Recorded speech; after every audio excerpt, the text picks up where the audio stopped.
नमस्कार और स्वागत है इस नए एक्सप्लेनर में। आज हम एक ऐसी धमाकेदार कहानी को डिकोड करने वाले हैं जिसने बिना एक भी हथियार उठाए पूरे इतिहास का रुख ही बदल के रख दिया। आज हम बात कर रहे हैं भगवान विष्णु के उस रहस्यमयी अवतार की जिसने शारीरिक बल से नहीं बल्कि अपनी कमाल की माया और कुशाग्र बुद्धि से पूरी सृष्टि को बचाया।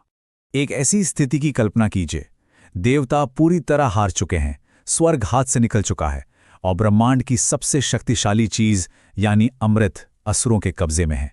अगर वो उसे पी लेते तो सोचिए क्या होता। सृष्टि में हमेशा हमेशा के लिए अंधकार छा जाता। कोई उम्मीद नहीं बची थी। लेकिन बिना कोई युद्ध लड़े, बिना एक भी तलवार उठाए असुर हार गए और देवता जीत गए। ऐसा असंभव सा चमत्कार आखिर हुआ कैसे? और इसका जवाब बहुत ही दिलचस्प है। एक मुस्कान, एक अकल्पनीय माया और एक अवतार, मोहिनी, भगवान विष्णु का एकमात्र स्त्री अवतार। ये अवतार हमें ये बताता है कि असली शक्ति हमेशा गुस्से या बाहुबल में नहीं होती।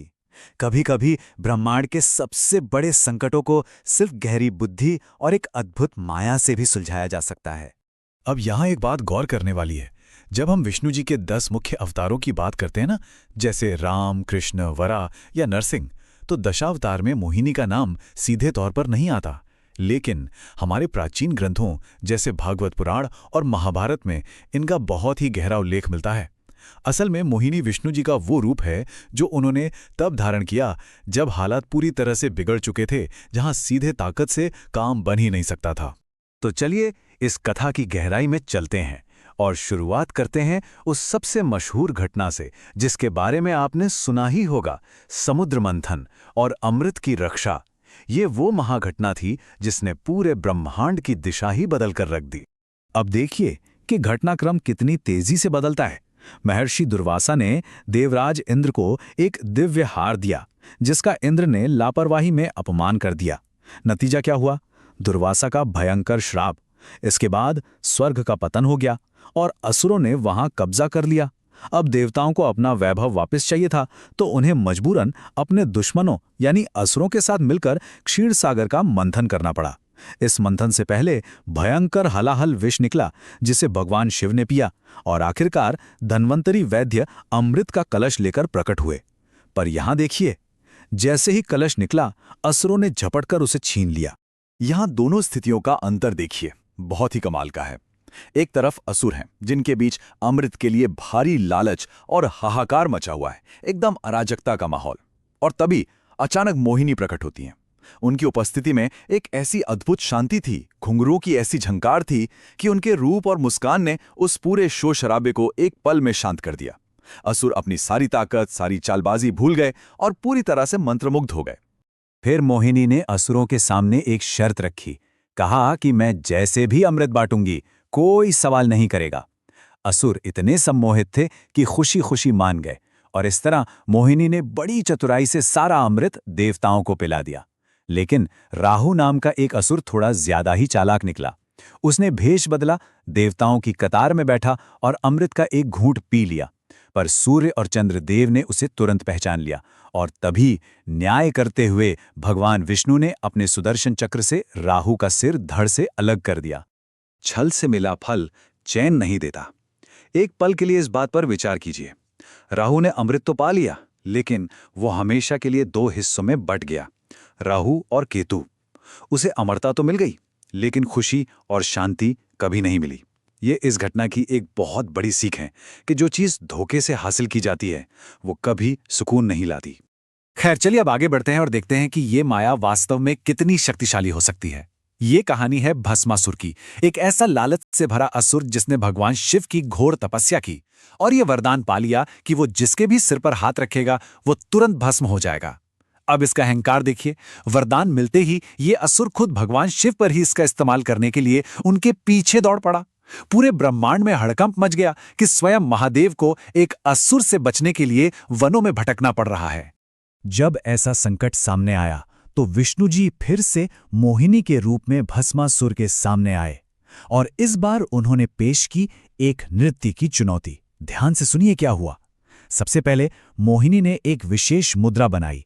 मोह में पूरी तरह अंधा भस्मासुर वही नकल करने लगा।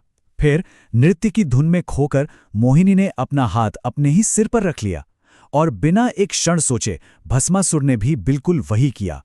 हुआ क्या, वो अपने ही वरदान से उसी वक्त भस्म हो गया।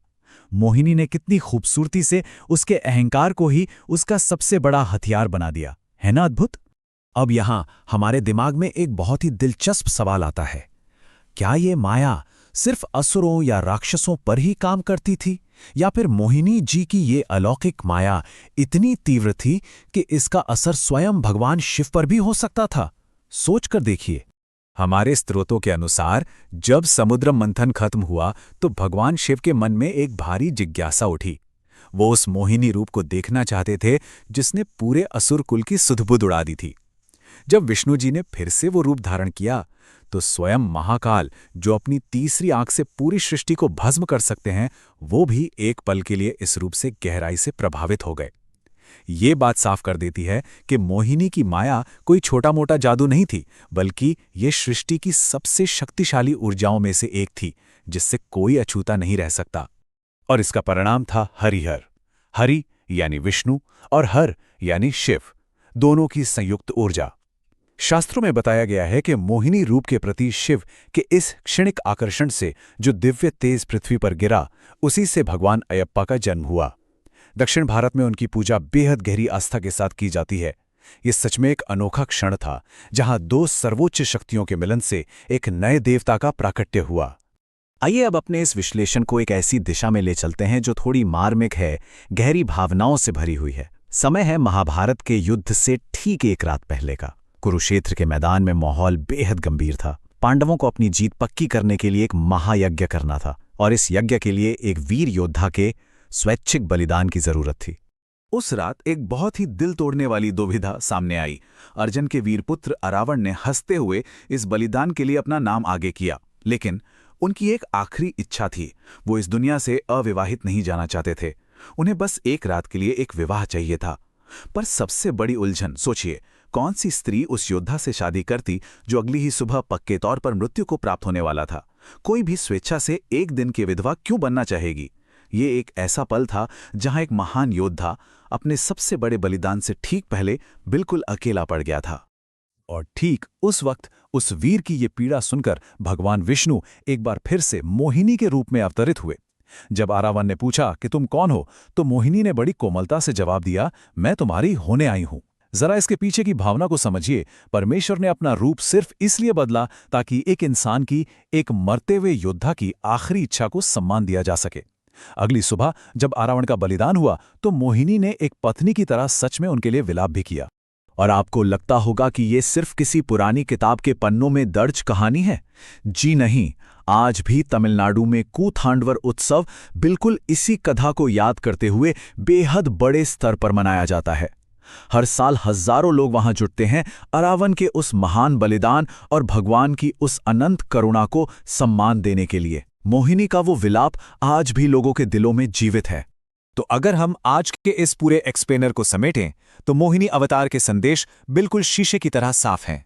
उन्होंने असुरों के लालच को अपनी तेज बुद्धि से हराया, भस्मासुर के अहंकार को उसी के हथियार से नष्ट कर दिया, महाकाल शिव को माया की असलियत सिखाई और आखिर में अरावन के लिए ऐसी ईश्वरीय करुणा दिखाई जिसकी इतिहास में कोई और मिसाल नहीं मिलती। ये सारी कहानियां बार बार यही साबित करती हैं कि ताकत सिर्फ हथियारों या बल में नहीं होती।